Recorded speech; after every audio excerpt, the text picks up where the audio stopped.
دیکھیں یہ تو اس کا میں نہیں سمجھتا کہ فیٹف سے نکلنے کا کوئی تعلق جو ہے وہ ہمارے جو ایکشن پلان سے ہے اور ہم نے جو قانون بنائے ہیں یا اس سے ہے. یہ سارا فارن ڈپلومیسی کا چکر ہے اور ہماری سفارتکاری کی بات ہے. ہم تو پچھلے 2 دفعہ سے امید کر رہے ہیں کہ ہم نکل جائیں گے، لیکن ہر دفعہ وہ ہمیں ڈو مور کہہ کر واپس بھیج دیتے ہیں. لیکن میں سمجھتا ہوں کہ اگر ہم نے یورپ سے بات کر لی ہے، اگر امریکہ ہمیں نکالنے کو تیار ہے،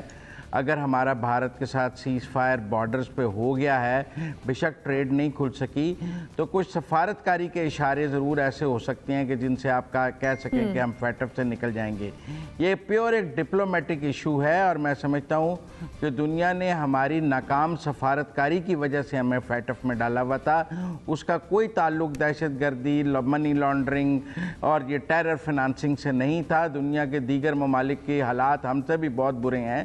لیکن ہماری گردن دبانی چونکہ طے ہوئی تھی اور ہماری گردن دبائی گئی. اس دبی ہوئی گردن کے ساتھ ہم نے بہت ساری عالمی طاقتوں کے بہت سارے کام کیے ہیں. امریکہ کی بھی بہت ہم نے افغانستان میں مدد کی ہے، دوسری جگہ بھی کی ہے.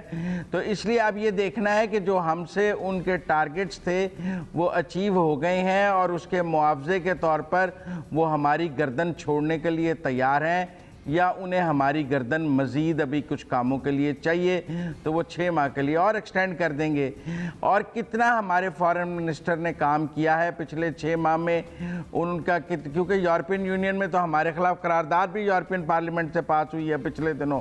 اور پھر وہ جو سارا بلاسفیمی والے ایشو میں جس طرح یورپین پارلیمنٹ نے کیا، GSP+ پہ بات آئی، تو وہ کوئی سارے پازیٹیو سائنس تو نہیں تھے. اور فیٹف کا ہیڈ فرانس ہے اور یورپ کی اس میں کتنی سے ہے، ہمیں یہ سب سامنے رکھنا پڑے گا. حالیہ دنوں میں آپ نے دیکھا ہے کہ جس طریقے سے پاکستان کے وزیر خارجہ نے اقوام متحدہ سے لے کے ویسٹرن میڈیا تک جس طریقے سے فلسطین کا مقدمہ پیش کیا، اس کی نظیر نہیں ملتی پاکستان کے اندر. تو اس وجہ سے بھی بہت سارے ایسے ممالک ہیں، بہت سارے ایسے لوگ ہیں، طاقتیں ہیں جو اپسیٹ ہیں پاکستان سے. ماضی میں بھی ہم دیکھ سکتے ہیں، آپ کو پتا ہے کہ پچھلی دفعہ پاکستان کی سب سے زیادہ مخالفت جو ہے وہ فرانس نے کی تھی. اور فرانس نے کیوں کی تھی اس حوالے سے بھی ہمیں پتا ہے کہ پاکستان نے کچھ ایشوز کو اٹھایا تھا جو ان کو ناپسند تھے. پھر یورپی یونین کے اندر بھی پاکستان کے خلاف فرانس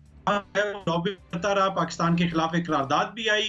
GSP+ سٹیٹس کے حوالے سے بھی بات ہوئی. بھارت کی طرف تو کسی نے بھی انگلی نہیں اٹھائی، لیکن پاکستان میں ہی ساری برائیاں نظر آتی ہیں ان کو. اور گو کہ ہم 24 پوائنٹس ان کے میٹ اپ کر چکے ہیں، ہمیں تو انہیں پہلے ہی فیٹف سے نکال دینا چاہیے تھا کہ آپ نے اتنی اچھی کارکردگی دکھائی ہے، 24 پوائنٹس آپ نے پورے کیے، چلے 3 بھی آپ پورے کر لیے گے، ہم آپ کے اوپر اعتبار کرتے ہیں. لیکن معاملات وہاں پہ کچھ نہ کچھ اور چل رہے ہوتے ہیں. یورپین یونین میں کچھ اور معاملات چل رہے ہوتے ہیں، امریکہ کچھ اور سوچ رہا ہوتا ہے، اور یہ سارے پریشر گروپس ہیں. انہوں نے آپ دیکھ لیں کہ UN جس طرح بنائی ہوئی ہے، کبھی بھی فلسطین کا مسئلہ اس طرح حل نہیں کیا گیا، کشمیر کے مسئلے کو کبھی اس طرح اہمیت نہیں دی گئی. لیکن اگر ان کے اپنے ممالک کا کوئی مسئلہ ہوتا ہے تو اس کو وہ فوری طور پہ سولف کر لیتے ہیں. اسی طرح فیٹف میں جو ہے بالکل پاکستان کو پھنسانے کے لیے جو ہے وہ گرے لسٹ میں ڈال کے ایک قسم کو ان کو سولی کے اوپر پاکستان کو لٹکایا ہوا ہے کہ کہیں بلیک لسٹ میں نہ چلے جائیں، کہیں بلیک لسٹ میں نہ چلے جائیں. عمل نہ کرتا یا جو قوانین 27 پوائنٹ دیے گئے ہیں وہ پورے نہ کرتا،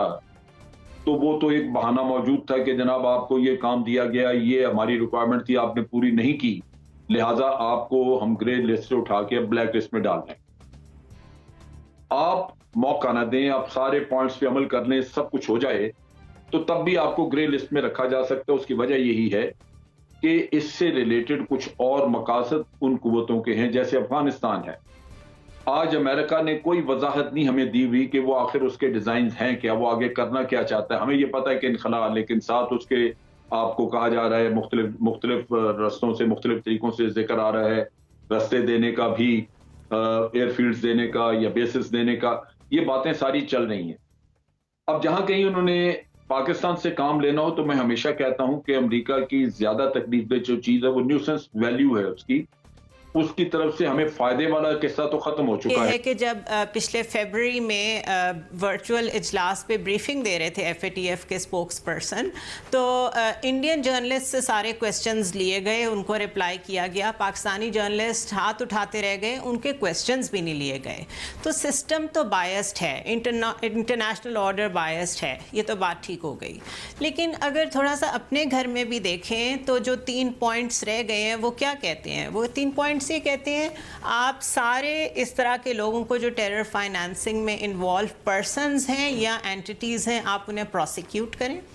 اور اس کے بعد ان پہ سینکشنز لگائیں اور سینکشنز بھی ایسی ہوں جو لانگ ٹرم ہوں ڈسویسو ہوں یعنی کہ پروپورشنیٹ ہوں وہ دوبارہ اس طرف نہ جا سکیں آپ اس طرح کے میکنزمز بنائیں کہ دوبارہ ویسا پاسبل نہ ہو اور third United nation security council کی ریزولوشنز ہیں 1373 اور 1267 ان دونوں کی افیکٹو امپلیمنٹیشن